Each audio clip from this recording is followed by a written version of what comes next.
I never thought that at 64 years old, I'd be sleeping with one eye open in my own son's basement suite. But that's exactly where I found myself last October, 3 months after my husband Harold passed away from a massive heart attack in our kitchen in Kingston, Ontario. 41 years of marriage, and he was gone before the paramedics even made it through the front door. Harold had been the careful one in our marriage. He'd worked as a senior engineer at the hydro plant for 36 years, and he'd built us a life that was modest but secure. When he died, I discovered just how careful he'd been.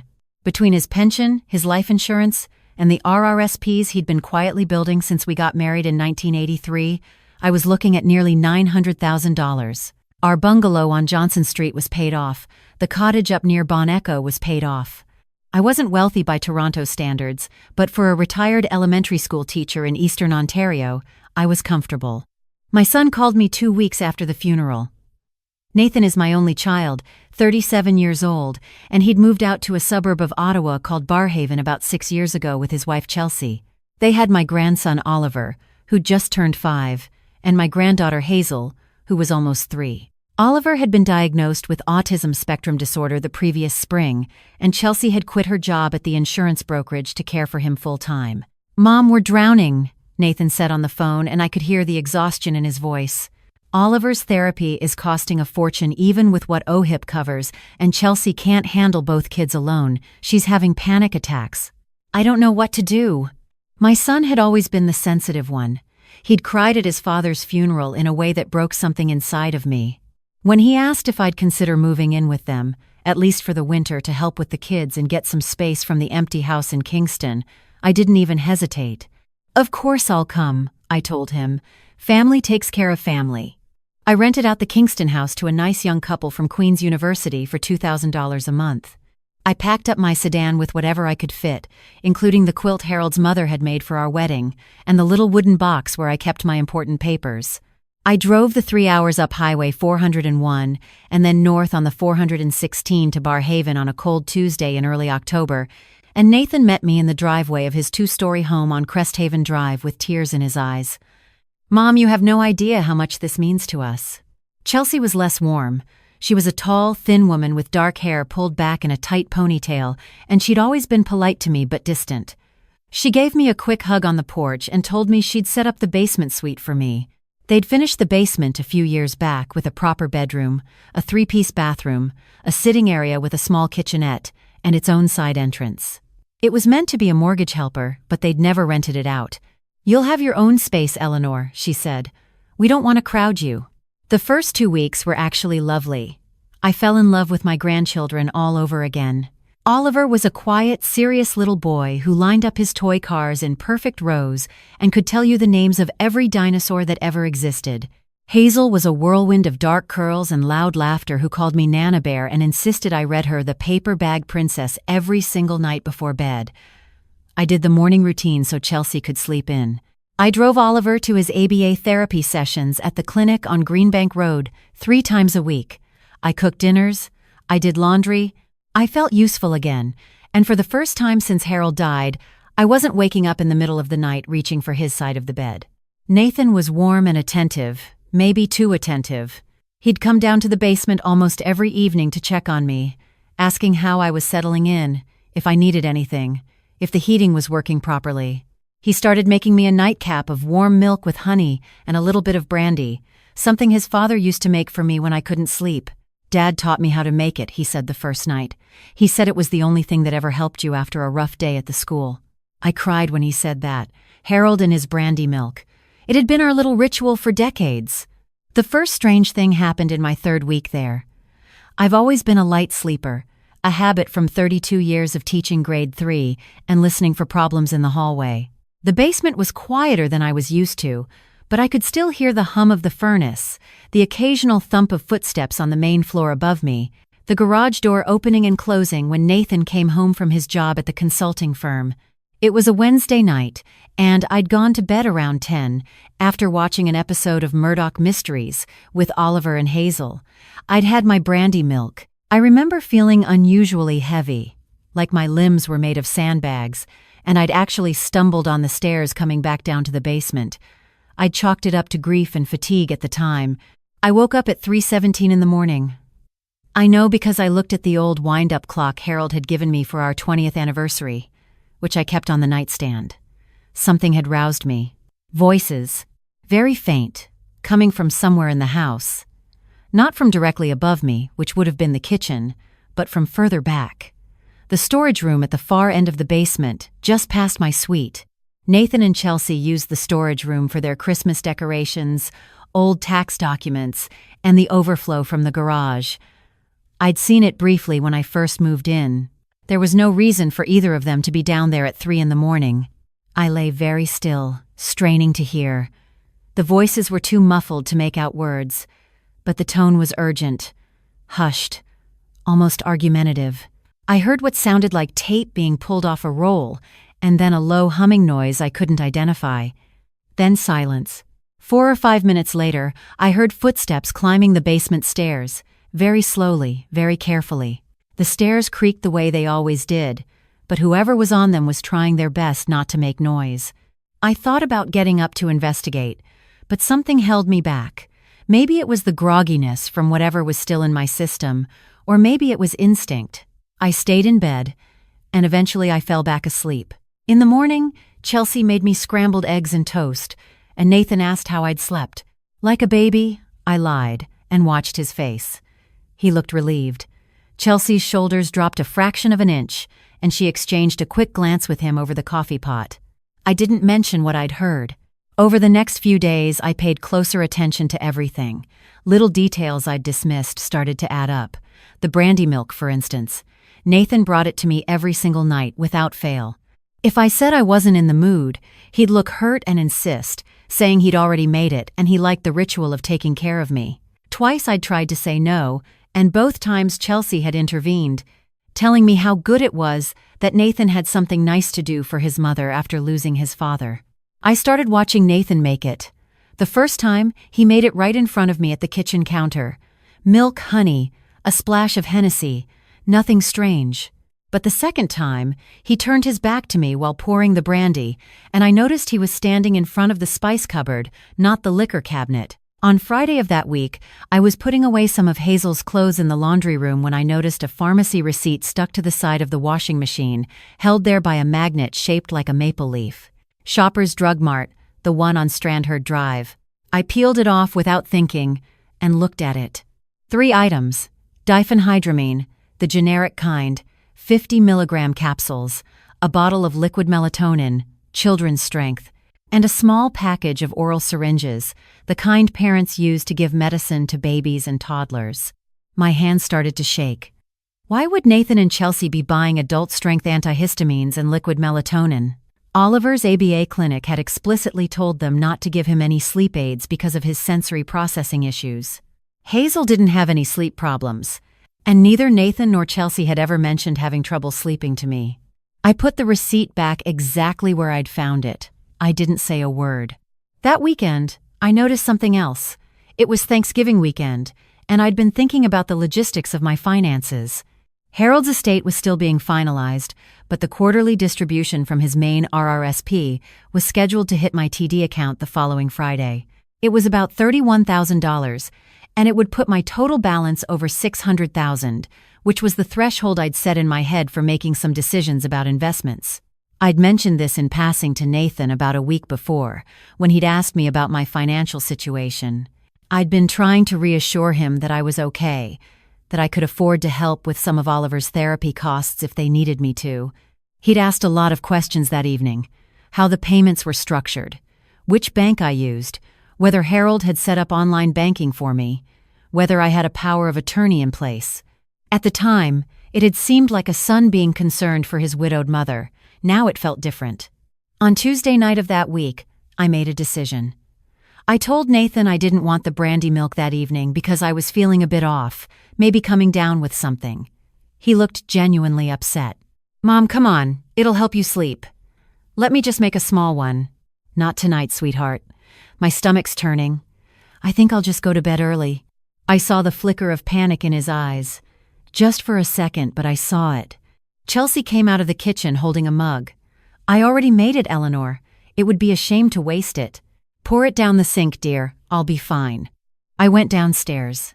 I locked my door, which I'd never done before. I lay in bed fully clothed, and I waited.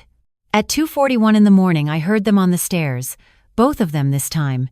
They went directly to the storage room at the back, and I could hear them talking, not in whispers but in low conversational voices. They assumed I was out cold.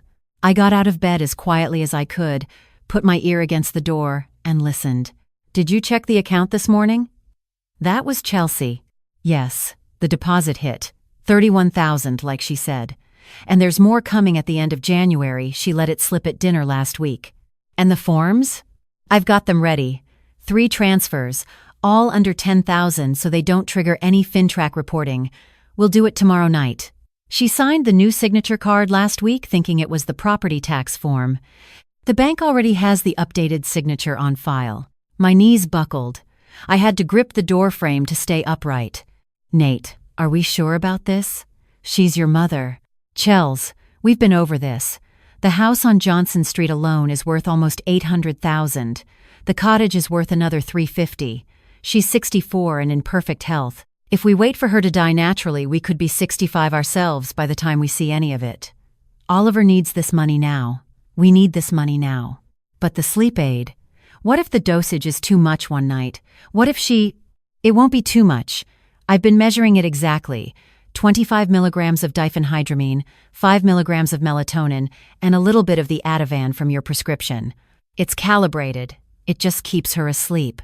And if eventually, somehow, something did happen, she's a 64-year-old widow who just lost her husband, everyone would assume it was a broken heart. People die of that all the time." I pressed my hand to my mouth to stop the sound that was trying to come out of me. My son, my boy Nathan, the child I'd carried for 9 months and rocked through colicky nights and taught to ride a bike on the lawn behind the school, was discussing the possibility of my death like he was planning a renovation.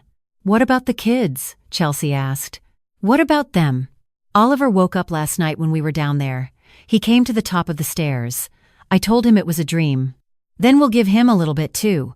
Just a quarter of a melatonin gummy. It won't hurt him." I heard Chelsea sigh. "Nate, I don't know. That's our son."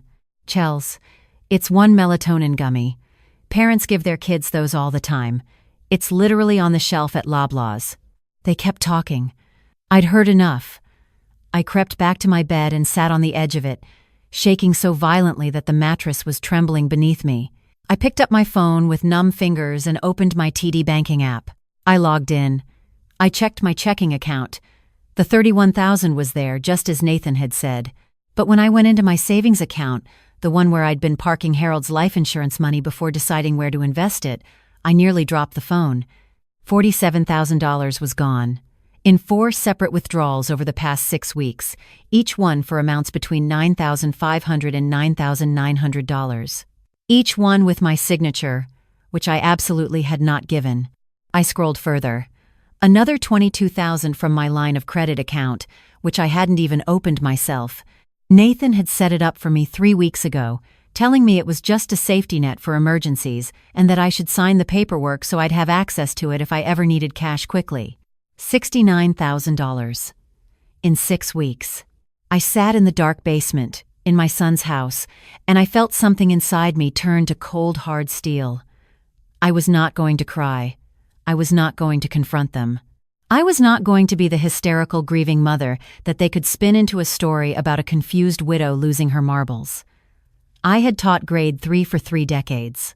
I had managed 39-year-olds at once during fire drills. I had buried my husband. I was not going to be the victim here. I was going to be the witness. The next morning at breakfast, I was the perfect sweet grandmother. I made waffles for Oliver in the shapes he liked.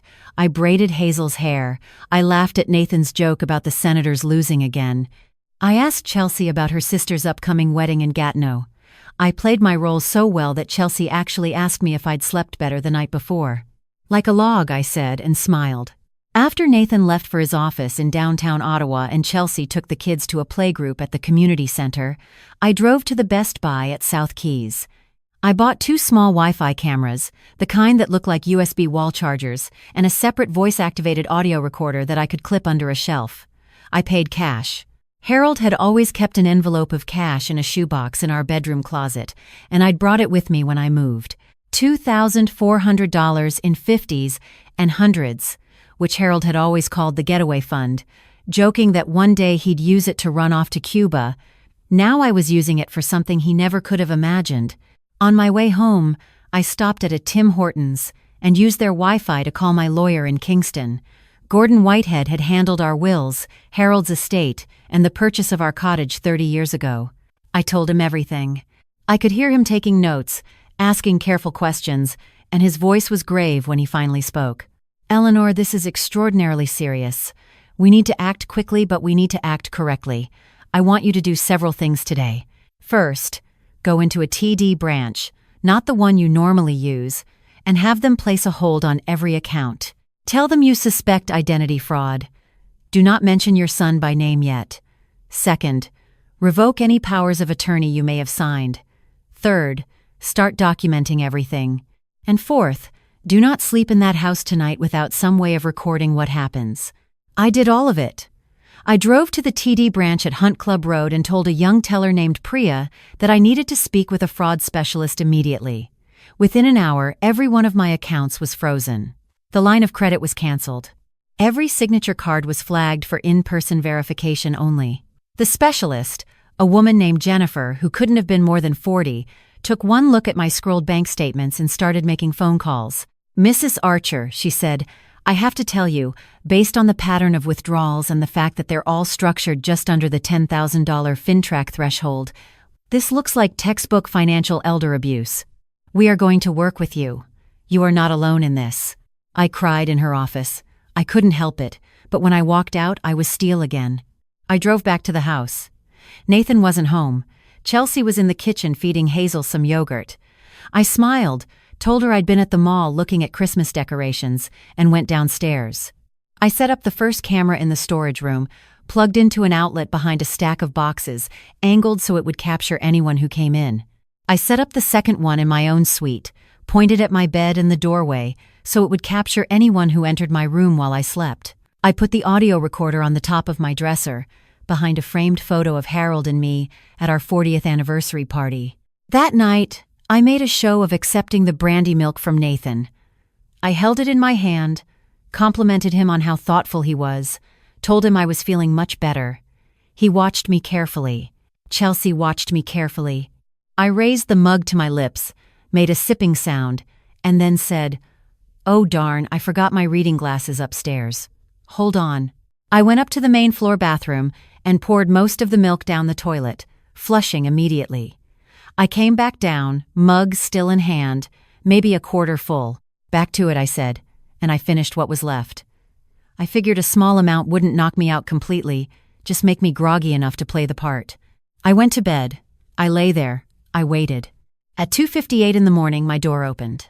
Chelsea came in first, holding a small folder and a pen. She approached the bed.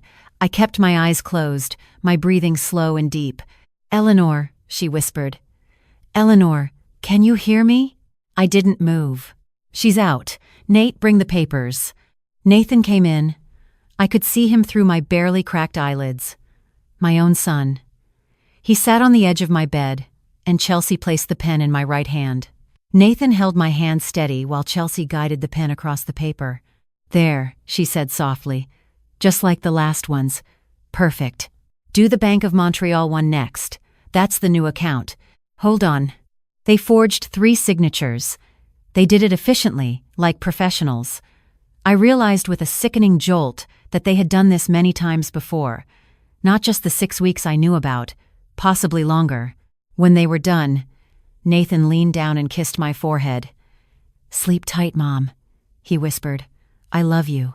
I nearly opened my eyes and screamed at him. I nearly grabbed his throat, but I didn't. I breathed through it, and I let him leave. They went to the storage room. I listened as they counted out pills, talked about dosages, discussed which of my accounts they'd hit next. They mentioned that Chelsea had found an elder law specialist who could help them file for guardianship if I ever started asking too many questions. They discussed a memory care facility in Perth, about an hour away, where they'd already had an informal consultation. "Once we've moved all the liquid assets, we'll start on the houses," Nathan said. Kingston first. The cottage can wait until spring. And if she figures it out? She won't. She's in shock from losing Dad. She can barely remember where she put her own glasses half the time. By the time she notices anything, we'll have everything. I recorded every word. The next morning, I got up at 6. I showered. I dressed in the nicest outfit I'd brought with me, a navy blue sweater and gray slacks that Harold had always said made me look like a politician. I packed my overnight bag. I put Oliver's favorite stuffed penguin in the top of the bag, and Hazel's little pink blanket, and the children's passports, which I'd noticed in the filing cabinet when I was looking for stamps 2 days earlier. I made breakfast for the kids. I gave Chelsea a hug. I told her I was going into Ottawa to do some shopping, and would she mind if I took Oliver and Hazel with me? Oliver had been asking to see the big fish at the Diefenbunker gift shop, and I thought it might be nice. Of course, Eleanor, that would actually be really helpful. I've been dying for some quiet time. I packed the kids into my sedan. I drove them to the Children's Aid Society office on Bank Street. I sat with a social worker named Marielle for 2 hours and showed her the videos from the night before on my phone. I showed her the pharmacy receipts, which I'd photographed. I showed her the bank statements. I played her the audio of Nathan and Chelsea discussing giving melatonin to Oliver. By noon, the Ottawa Police Service was involved. By 2 in the afternoon, Nathan and Chelsea were both in custody. By 4, I was sitting in a hotel room at the Lord Elgin with my 2 grandchildren, watching them eat room-service grilled cheese sandwiches while I wept silently into a dish towel. The next 6 months were the hardest of my life, harder even than losing Harold. The police investigation expanded as forensic accountants went through every transaction. It turned out that Nathan had been skimming from me since the week I'd arrived. The total came to just over $114,000, plus the line of credit, plus several $1,000s of fraudulent charges on credit cards he'd opened in my name. He'd been using the money to cover debts I'd never known about, a gambling addiction he'd hidden from Chelsea for 2 years. Nearly $90,000 lost on online sports betting sites, all of it gone before I even moved to Barrhaven. When Harold died and the inheritance became real, Nathan had seen a way out. Chelsea had known about some of it, but not all. She'd thought they were just borrowing from me, that they'd pay it back. She claimed she didn't know about the drugging until Nathan explained it to her in the second week. The judge didn't accept her story. The audio recordings made it clear she was a full participant in the planning of the drugging and the forgeries, even if she hadn't known about the gambling initially. The Crown prosecutor, a sharp woman named Patricia Yelland from the Ottawa office, asked me if I wanted to make a victim impact statement at the sentencing. I said I did. I wrote it myself. I stood in the courtroom, in front of my son and his wife and the judge and the bank of reporters who'd shown up because the case had gotten picked up by CBC Ottawa, and I read it out loud. I told them about the boy Nathan had been, the boy who'd brought me dandelions on Mother's Day, the boy who'd helped his father change the oil in the Buick when he was 8. I told them that the man who had drugged me and forged my name and sold my security for his own greed was not that boy. That boy had died somewhere along the way, and I was mourning him the same way I'd mourned his father. I asked the judge for the maximum sentence, for both of them equally. I reminded the court that they had drugged their own 5-year-old son, a child with special needs who couldn't have explained what was happening to him if he'd tried. I reminded them that they had planned to put me in a memory care facility and have me declared incompetent, stealing not just my money but my dignity and my freedom. Nathan got 11 years. Chelsea got 10. The judge, a woman named Justice Marie Bélanger, was unusually severe in her reasons. She said that the targeting of a vulnerable widow and the endangerment of 2 young children was, in her 30 years on the bench, among the most cynical schemes she had encountered within a family. She denied both of them early parole eligibility. She ordered full restitution. She permanently revoked their parental rights and awarded me legal guardianship of Oliver and Hazel. I moved back to Kingston. I kicked the nice young couple from Queen's University out with 60 days' notice and a $6,000 thank you gift, and I moved my grandchildren into the bungalow where their father had grown up. I painted Oliver's room pale green, the color the ABA clinic recommended for sensory-sensitive children. I painted Hazel's room soft pink and hung fairy lights around her bed. I hired a part-time support worker named Jonah, who came in 3 afternoons a week to help with Oliver's therapy. I changed all the locks. I changed my banks. I changed my lawyer to a new firm in Kingston who specialized in estate protection. I had every account set up with multi-factor verification and monthly in-person reviews. Oliver is 7 now. He reads at a grade 4 level and has memorized every subway system in Canada. He calls me Nana. Hazel is 5, and she started kindergarten at the elementary school where I used to teach. Her teacher was a young woman I'd trained myself, a decade ago. She sends me weekly updates with photos. Neither of them remembers much about those nights in Barrhaven. Oliver once asked me why his daddy doesn't live with us, and I told him the truth, in a way a child could understand. His daddy made some very bad choices and has to live far away for a long time, but it is not Oliver's fault, and he is loved, and he is safe. Nathan has written to me twice from the federal institution in Kingston, which is, horrifyingly, just across town. I haven't opened the letters. I keep them in the wooden box with my important papers. Maybe one day I will. Maybe one day I'll find some version of forgiveness that I can live with. But not yet. Sometimes, late at night, when the kids are asleep and the house is quiet, I sit in Harold's old recliner and I talk to him. I tell him about Oliver's latest obsession.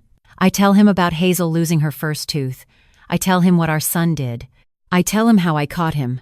I tell him I kept my promise, the one I made at his funeral, to keep going, to keep living, to keep protecting what was ours. I am 65 years old now. I am raising 2 children in my 60s. I sleep 6 hours a night on a good night. My knees ache when I get out of bed.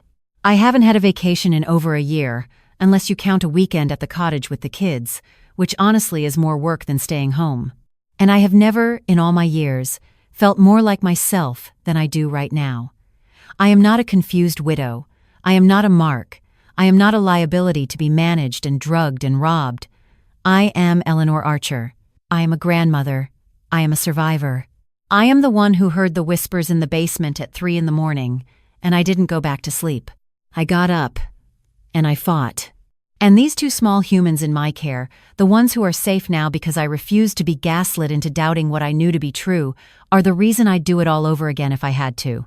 That's what I heard in my son's basement. That's what I did about it. And that's how I became the woman I was always meant to be, even if it took losing nearly everything to find her.